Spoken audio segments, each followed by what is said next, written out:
محمد مدن محمد عبد الله محمد فرماجو مدحوينها جمهورية فدرالية الصومالية iyo gudoomiyaha aqalka odayaasha ee Muqdisho saaxiibka Cabdi Xaashi oo ka hadlayay munaasabadda 26 Juun markaan idaacada ka dhageysanay wax yar oo taaltaal ayaan maqlay laakiin tii xalay ayaa si wanaagsan waxaan u daawaday intii uu Farmaajo warqadda ka akhriyay hogaamiyana looga roon inuu khudbadu dadweyne u jeedinayo warqad ka akhriyo saameynteeda iska yar Farmaajo wuxuu soo qaaday 26 Juun iyo dadkii u soo halgamay magacyo ayuu halka ka tiriyay aan aad iyo aad uga xumahay inuu qaldo oo magacyo aan mudnayn in la qaldaa waliba nin madaxweyne sheeganaya oo qaldaanay ahayn wuxuu ku bilaabayaa afqalooc barkhad cas علي سوغلي تبعدنا وحراعنا يا قاسم عبد الله قرشة عبد الله سلطان تمعده وأيان درو إنه مدحوينه ولمن قطبته قرال كاه وصو قرتي ووسو ديار جروبي وايسي هبون هل كاه وحكا آخري تضعير أو كسو ساري سريو من نسقامو أو كشيء قبي عبد الله سلطان مو قبيل مالتاس أو قراري مدحوينه waxa kale oo sheegay inuu gabayga Cabdullaahi Sultaan ka tiriyay magaalada Hargeysa 26 Juun 1960 Cabdullaahi Sultaanna meeshii fagaaraha ahayd ee ugu horeysay iyo maalintii ugu horeysay ee uu geeraar ka tiriyay waxay ahayd 25 Juun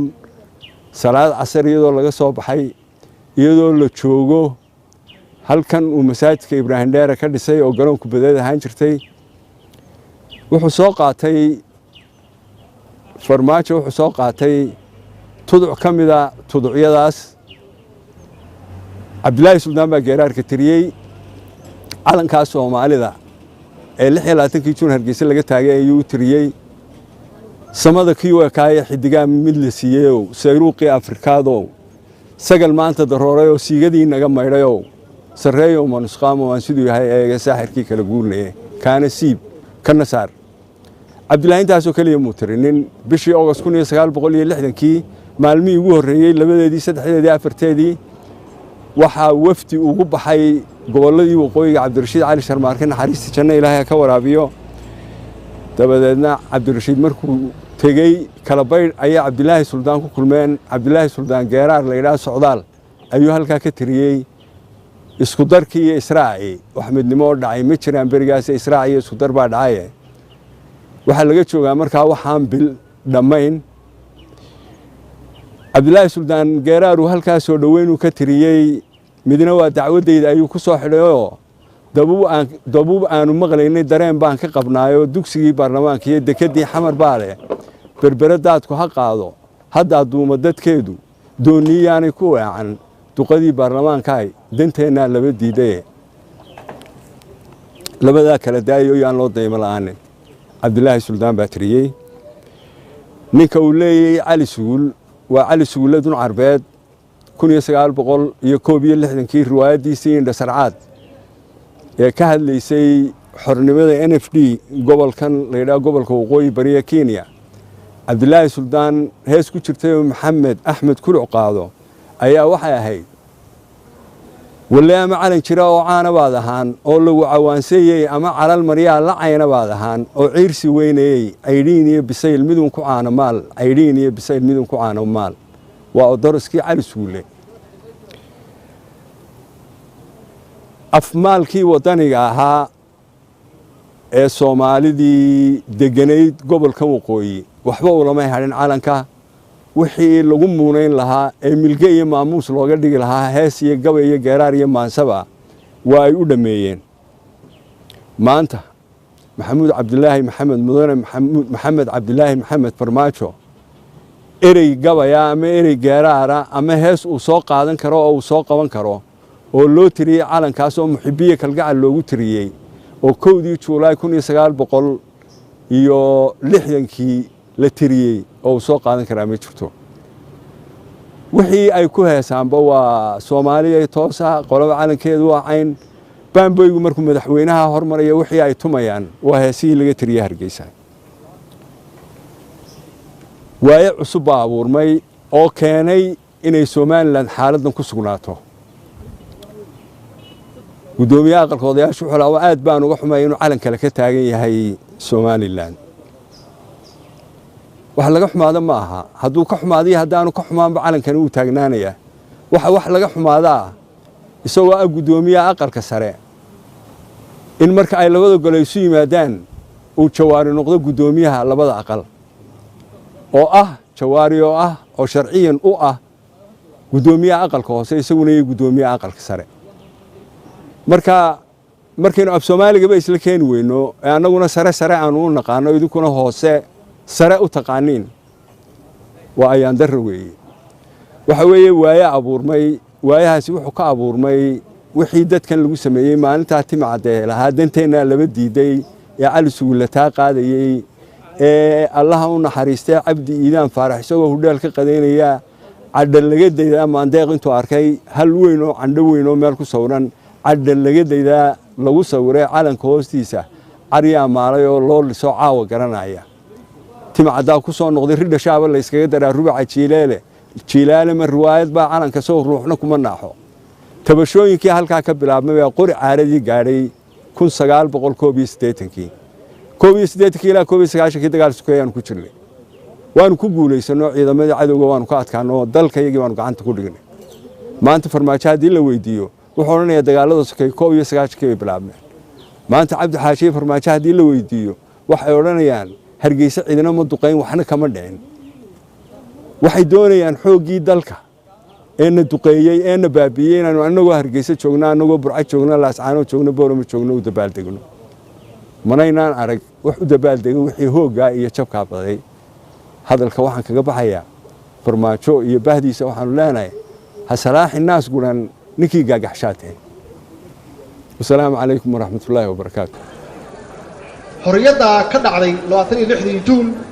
gobolada British Somali Protectorate Somaliland waxaa laga soo hooyay isku duubnaan iyo midnimo shacabka Soomaaliyeed waxaana kaalin horseeda ka qaatay suugaantii wadaniga ahayd ee abwaanadii ay ka mid ahaayeen Xaaji Aadan Qalooc Barkhad Cas Cabdulaahi Qarshe Cabdulaahi Suldaan Timcadde Xuseen Ow Faarax علي سجول قاسم iyo tiro badan oo halkan aan ku soo koobi karin daraartaas markii uu hubsaday in calankii gumaysiga la laabay Allah u naxariistay Cabdulaahi Suldaan Timcadde waa kii inta uu dadkii meeshaas wiil ka soo dhaxbaxay tiriyay gabaygii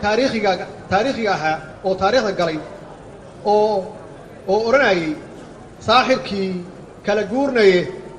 sareeyo manus qaamo aan sidoo yahay eegne kaasna siib kana saar madaxweynuhu waxa kale oo sheegay inuu gabayga Cabdulaahi Sultaan ka tiriyay magaalada Hargeysa 26 Juun 1960